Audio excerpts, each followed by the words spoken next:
Welcome back, folks. And now we are going to learn more about bone. So we're going to do the sequel lecture to cartilage and bone. So we've already learned a lot about how cartilage is formed, and we know that that was going to be important for bone formation. So for bone formation, let's go back and rethink that bone is a type of connective tissue, and all connective tissue comes from mesenchyme. So let me show you what this amazing mesenchyme can do. Well, in mesenchyme, we have stem cells, and they can undergo mitosis and give us new stem cells, or they can get specialized messages, which makes them the progenitor cells, which will eventually become fibroblasts, such as in all connective tissue, or they can lead to our osteochondral progenitor cell we learned about previously for cartilage, and we're going to invoke it again today for bone formation. So previously we learned that the OCP cell became chondrocytes, and then today we're going to learn how it becomes an osteoblast, which then can become an osteocyte. And in addition, later on this semester, you would learn about how the stem cells in the mesenchyme can become all the various cells in your blood, or your various muscle cells, or your adipocytes. So that mesenchyme is really important stuff. Okay, so let's go back and talk about bone formation or osteogenesis. Now, we have the potential for growing bone our entire lifetime because we're constantly remodeling, and if we have a bone fracture, we repair it. But we don't make new bones from scratch after a certain age. So this is a picture of what the bones would look like in a baby. And as you can see, it's missing quite a few bones still. So who are the cells that are going to be involved? We're going to have our blast, a cyte, and a clast. So we're going to have an osteoblast, an osteocyte, and an osteoclast. So the first cell, the most important one before we can get any of those cells, is the osteochondral progenitor cell that was in the mesenchyme. From there, it can get a chemical message which says become an osteoblast. And we can see osteoblast as a single layer on surfaces of newly forming bone. And it's the osteoblasts that are actively secreting massive amounts of collagen in that osteoid material we learned about before. And then once that is made, they will also send out calcium phosphate, which then hardens the bone and makes it firm. And that actually traps the osteoblast in the matrix, which is now calcified. Okay, so the osteoblasts aren't going to undergo mitosis. They're just actively building. Once they're trapped in their calcified matrix, they stop being bone builders and they become bone maintainers, or they become osteocytes. So yes, they will still make a little bit of bone because they have to continue repairing the house surrounding them. So they can do some secretive, but are active, very active secretors. Those are going to be the osteoblasts. Now, in comparison to these two, which are building and maintaining new bone, an osteoclast is a bone destroyer. And it does not come from the osteochondral progenitor cell. It comes from other cells in the mesenchyme, which are the same precursor cells, which will eventually give us our blood cells, specifically our macrophages. So it comes from a hematopoietic line. And basically, some of those precursor cells fuse together. And that explains why when you look at the osteoclast in the bottom left corner, you will see this huge cell with a whole bunch of nuclei, because all those precursor cells fused together and each one brought its own nucleus. When we look at it on a scanning or a transmission electron microscope, we notice that one border of it is very ruffled. I may have a picture of that. Oh, actually, you can kind of see that in the bottom right, where there's a big osteoclast, and you get the idea that like around 10 o'clock, that's a big ruffled border. And so here's how those osteoclasts are going to break down that calcified bone. The first thing they're going to do is they are where that ruffled border is. That's kind of basically the whole point, was to increase the surface area. So they're not really microvilli, they're much bigger ruffles than that. So we just call it a ruffled border. And so from there, vesicles are going to go and they're going to secrete hydrochloric acid. And through some chemistry we don't need to know, what that does is that leaches the calcium or decalcifies the bone, which now it's not a hard mineralized compound. And what that enables to happen is now the lysosomes can release their digestive enzymes, and that will break down all the proteins. So all the collagen fibers, all the mucopolysaccharides, everything else that's in the osteoid. And then we can have some macrophages come along and just engulf the debris. Okay, so let's talk about ossification or forming new bone. There are two types that are going to happen, and they happen from totally different methods and in different places. So the first type is called intramembranous ossification. So stop this for a second and think what those words mean. Okay, intra means inside. So this is forming new bone inside a membrane. Okay. And the other type, and the membrane we're talking about basically is a connective tissue membrane, as we will see shortly.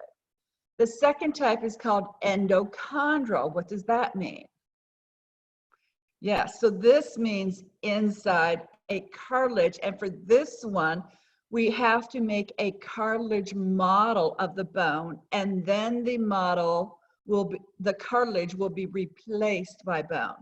We are not going to calcify the cartilage because that would still be cartilage. It would be calcified cartilage. It wouldn't look anything like bone. It would still look like cartilage. Okay?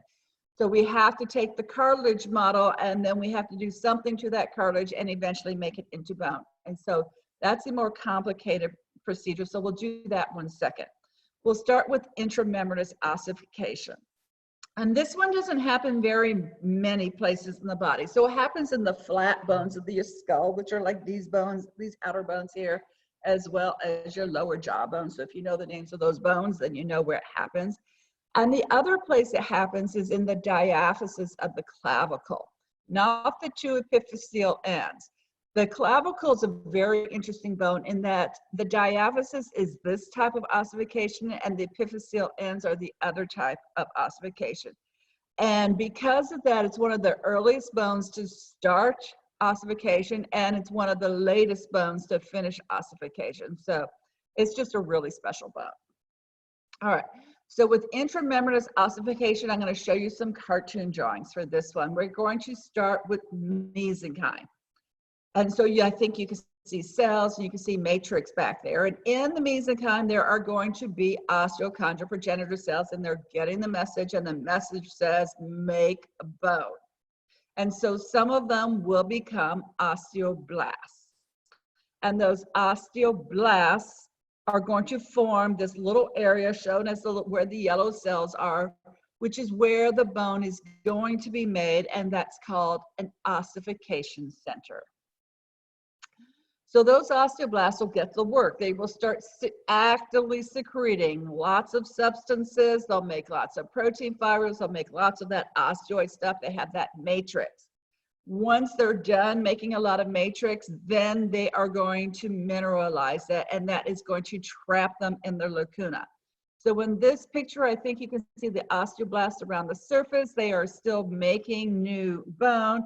And this one shows two that got trapped and are surrounded by the lacuna. So those actually, those two trap cells there in the middle, those are osteocytes. Okay, so they're just maintaining, not building. And so we're just going to make some bony spicules or trabeculae.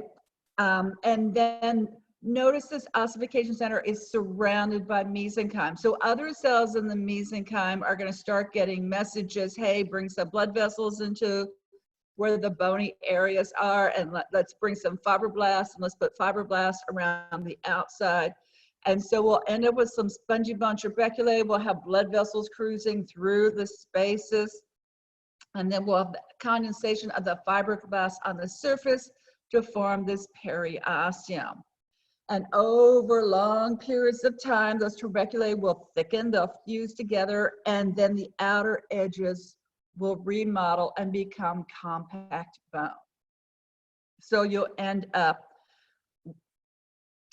with mesenchyme on the outside, then you'd have periosteum, and then you'd have compact bone, and you'd have spongy bone with all the cells that got dragged in with the blood vessels, and so that becomes a site of hematopoiesis. You would have red bone marrow in there.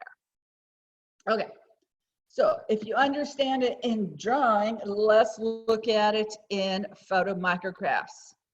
So here's, and I have various pictures. I'm going to tell you the first one was mesenchyme, and then I have some pictures with certain things labeled to kind of help you. And from the upper right, you go to the bottom left, and there's still a few things that are labeled there.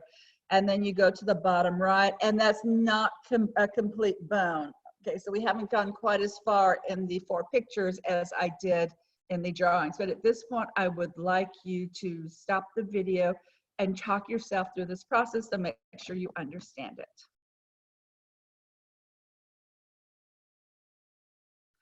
Okay, so that's great. So that was which type of ossification? That's right, intramembranous, okay. And that's the first type of ossification that happens. Both ossifications are not going to start until about the end of the first trimester, around 12 weeks. Okay. Now, the second type of ossification is called endochondral ossification. So this is going to be most of your bones in the skeleton. So get rid of the flat bones of the skull, get rid of the mandible, get rid of the diaphysis of the clavicle, and pretty much everything else is going to be endochondral ossification. And for this example, I am going to be showing pictures of a long bone. But I need you to realize it's going to be on irregular shaped bones, short bones, all those other types of bones. We're just using pictures of long bones for the example.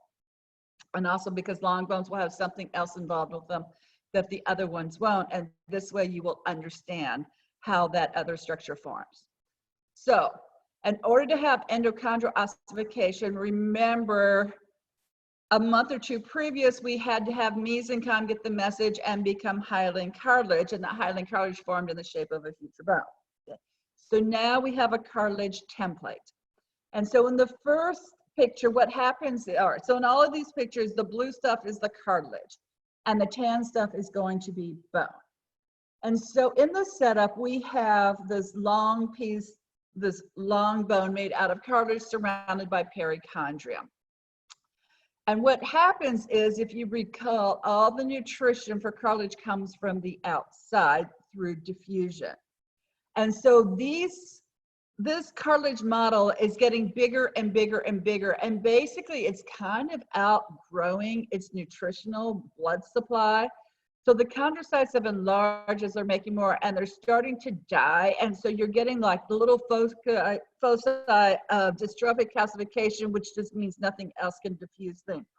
So basically, you've got a little bit of this really kind of suffering. Okay. And so what happens is there is another chemical message, and it says, you know what, we need to make this into bone. So the part that was perichondrium that contained the osteochondral progenitor cells, okay, so from now on, I'm going to call it periosteum because we're making bone. All right, so those osteochondral progenitor cells get the message, make osteoblasts, okay? So they start making osteoblasts. So the osteoblasts are going to be on the outer surface of that cartilage model, and specifically, they're going to be where the diaphysis of the bone is, and they're going to be secreting the bony matrix, okay, the osteoid, and they're going to put protein fibers in that. So now you need to stop and think for a second. If this is what the bone looked like, and if this is what the cartilage shape was, and all its nutrition was coming from the outside, and now we put a wall of bone surrounding this, then I hope you can understand that that cartilage that's deep inside, it's not getting any nutrition at all anymore, right? Because that nutrition is not going through the bone into the cartilage. Okay. So that bony matrix on the outside basically is making what we call a bone collar that becomes calcified around the diaphysis. So here's an actual photomicrograph of a fetal finger. And so in one of the phalanges, I think you clearly can see the outline the cartilaginous bone, and then this dark purple area, that is just showing the bone color in the diaphysis of that phalanx. All right. So now the hyaline cartilage on the inside of the bone collar is not getting a blood supply, so we call it ischemic, which just means it doesn't have has a poor blood supply. Okay. And so it's going to start deteriorating. The lacunae of the chondrocytes are going to start merging together. And eventually what's going to happen is osteoclasts are going to come in. And remember, they're like macrophages. So they're going to start engulfing all this dying, all this dead material.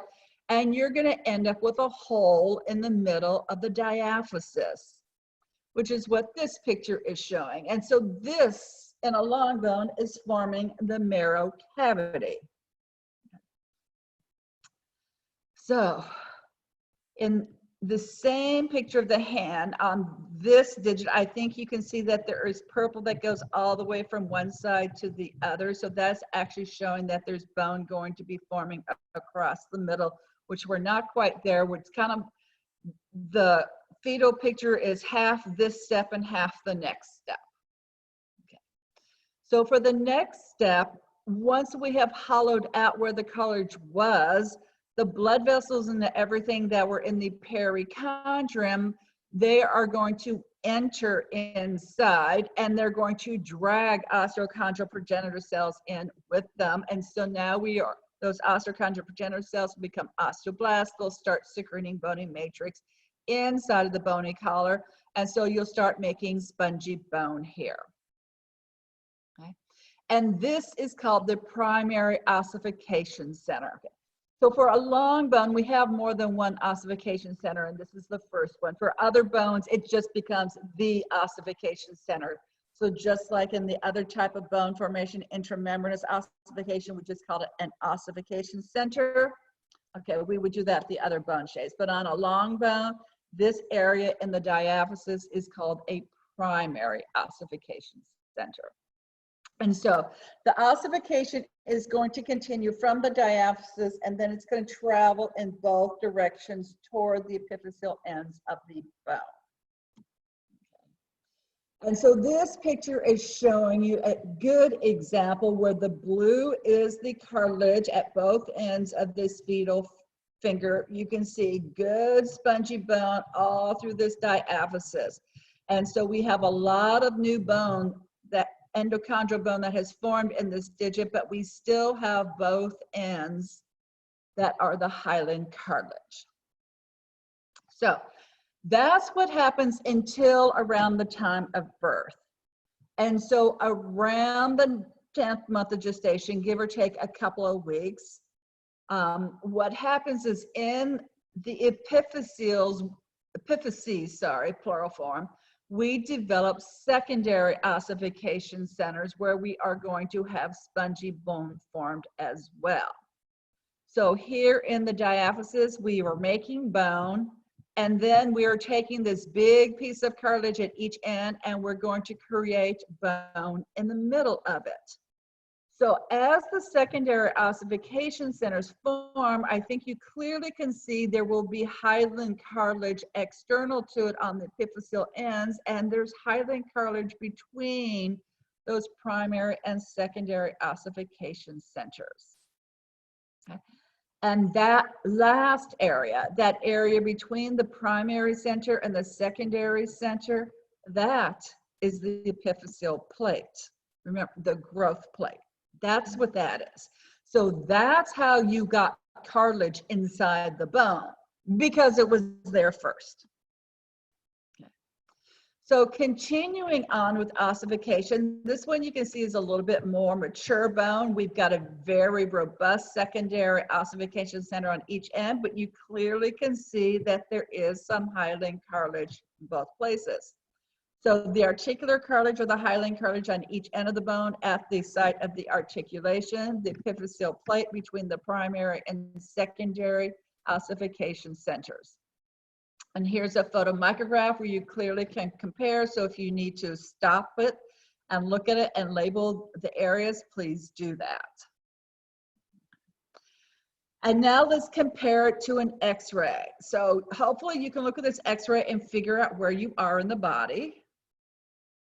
That's right, it's an ankle. So take the photomicrograph and flip it upside down, or else look at the distal end of the drawing, and that's what's going to correlate here. So remember, on an x-ray, bone is calcified, so it's going to show up opaque. That's the white parts. And cartilage is not, so it's going to show up dark. So in this one, the yellow arrow is clearly pointing to an epiphyseal plate in a fibula. And in the adjacent tibia, you clearly can see an epiphyseal plate there as well. Okay. And this is how we can tell that this is a child. We can measure how big the epiphyseal plates are, or if they've gotten super skinny, in which case you're not going to have hardly any growth, if any, later on. But this person definitely has some growth left in their life. All right. So when we look at bones, not only are they going to increase in length from a child to a young person to an adult, they also have to increase in thickness. So here are 3 pictures, so make sure you can identify everything on the 3. Okay. So in the adult, once you are done growing, you no longer have an epiphyseal plate. It has been replaced with bone, and so that is called the epiphyseal line. And so it's a slightly denser piece of spongy bone, so you usually can see a very thin line going across, marking the site of the epiphyseal plate. And oftentimes it's easier to see on real bone than on x-ray, but sometimes when the x-ray is at the right angle, you can see it clearly there as well. So how does bone elongate? Well, the way a long bone gets longer is because of that epiphyseal plate. And there is a lot going on in that epiphyseal plate. So what happens basically is the cartilage is where the cartilage between the primary and secondary ossification center, that's where the new bone is going to form. And we can't take all that cartilage and replace it with bone, because then it won't get any longer. So what we have to do is take that cartilage, make new cartilage, and then take part of it that was there, have it become bone, and then make new cartilage, and then have more of this become bone.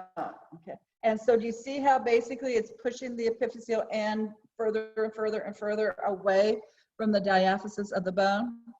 All right, so let's look and see what that looks like histologically.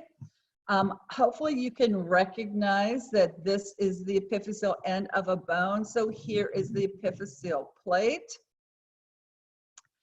And we are going to look at it microscopically, in which case it would look like this. Now, also make sure you look at the picture in your textbook, because it's going to look very similar. Cover up the words and make sure you can find the same layers there, and read the descriptions about this, because the textbooks tend to do a halfway decent discussion of this. So when it comes to epiphyseal plate on a test or a quiz, if I'm showing you the picture, I will label or tell you which end is closer to the epiphysis or closer to the diaphysis, so you can orient yourself. All right. So there are 5 zones here in the epiphyseal plate.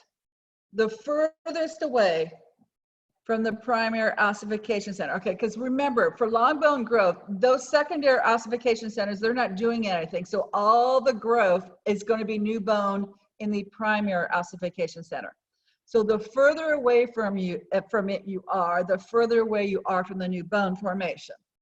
So the first zone, the zone closest to the epiphysis, is a resting zone. Basically, it's reserved cartilage sitting around, not doing a whole lot of anything. It's very inactive.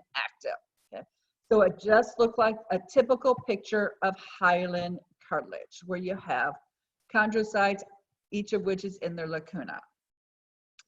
The second zone is either called the proliferation zone or the zone of cell proliferation, because what is happening here is the cells are undergoing mitosis. So the chondrocytes are undergoing mitosis and then secreting new matrix. So it's making new cartilage here.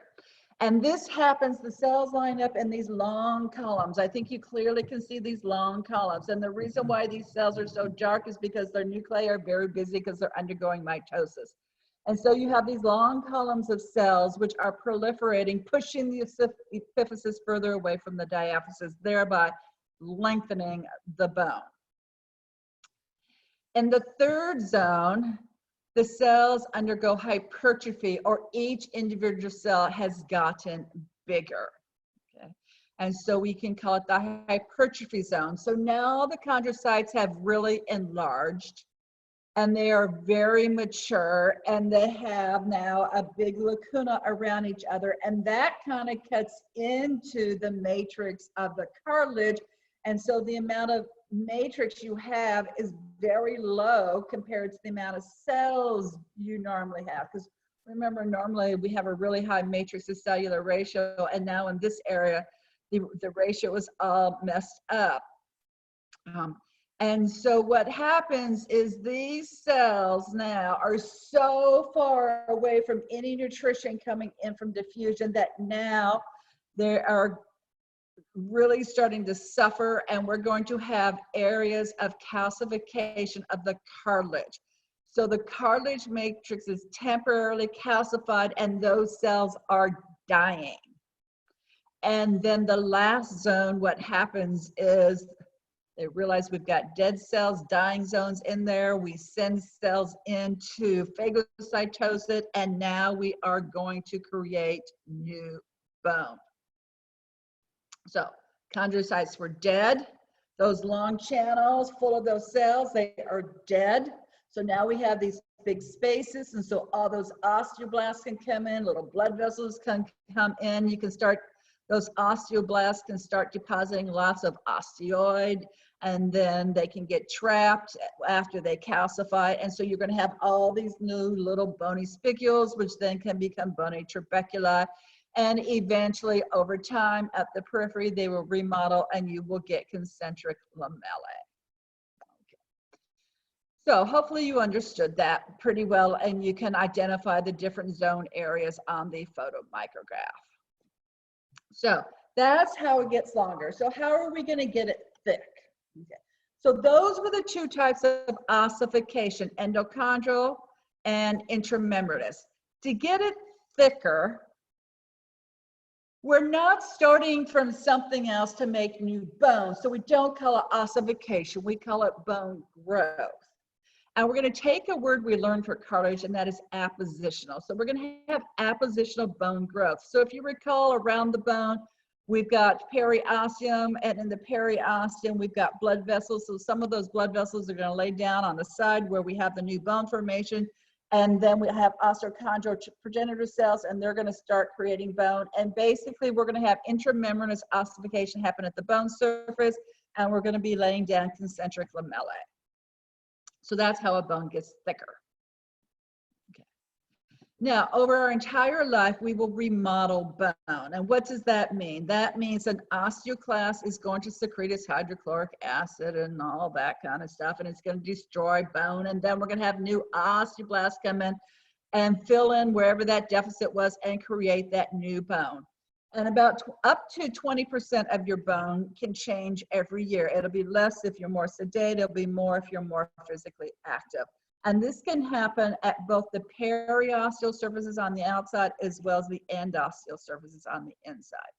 And if we look at spongy bone, that gets replaced about every 3 to 4, maybe 5 years. Okay? But compact bone, because it's more solid, will take a lot longer to replace, 7 to 10 years. However, the parts of your body that get the most trauma will replace faster. And so if you think about, we are normally upright creatures and we do a lot of walking, one of the places that gets a lot of stress on it because of the muscles is going to be the distal part of the femur. And an active person, that can turn over, you know, in about 6 months' time. And this is actually what keeps our bones healthy and strong. I know it seems counterintuitive, we're breaking stuff down to make new bone, but here's the thing. If we had old bone, remember with any kind of a twisting injury, we're going to be breaking collagen fibers and getting microfractures in those lamella, okay? And so that would just get worse over time if you never remodeled it. So because we're remodeling, now we're replacing it with new bone, which doesn't have any microfractures and doesn't have any problem with the collagen, and that's what's actually making the bone stronger. Okay. The other thing this allows is, remember, because of all the calcium in the bone, we can do bone remodeling when we need to regulate the blood calcium levels, which is a topic which will come up soon. Okay. So there's something called Wolff's Law of the bone. And basically what that says is bone grows or remodels in response to the forces or the demands placed on it. So you can look at the load of the bone. Because the femur goes into the acetabulum at an angle, then we can see that the bony growth, we can see all the trabeculae and spicules are at this angle thing ongoing. Okay. And then, however, if we look when you are upright, the compression force is actually going down towards your tibial condyles. And so that is not exactly going at the exact same angle as the as the diaphysis, the shaft of the femur is. So basically on one side you have more compressive force, so you'll get more bone formed on the medial side and less on the lateral side, which kind of evens it out over time. All right. So bones respond to physical stress. What does this mean? It means you need to get your grandma, your great-grandma, get her those soup cans or whatever she has, and have them do weight-bearing exercises or do walking. Do not laugh at their 1 and 2 pound weights. That is absolutely better than nothing. The more you work your muscles, every place where a tendon attaches, it is going to increase the bone being formed, and so the bone remodeling in that area. So people who have a lot of weight-bearing exercise or athletes or work in manual labor, they have the densest bones, as well as there are ethnic backgrounds where Black people have thicker bones than white people and Asians. So that is one great advantage that they have. And if you wanted to get the most bang for your buck, pick your exercises carefully. It is not running that's going to give you the best workout on your bones. Okay, plus it's hard on your joints. Okay, and it certainly isn't lifting weights. But the one exercise for in one amount of time you're working the most muscles and thereby having the most physical stress on your bones is swimming. Okay, so hopefully you can find some time to do some swimming, some laps. All right. So this slide here is just for you to compare the difference between bone growth versus bone remodeling. So look at it and it should make sense to you. And with that, I am done with this lecture. I want to thank you for all your hard work, and I will see you again soon. Have a great day. Thanks.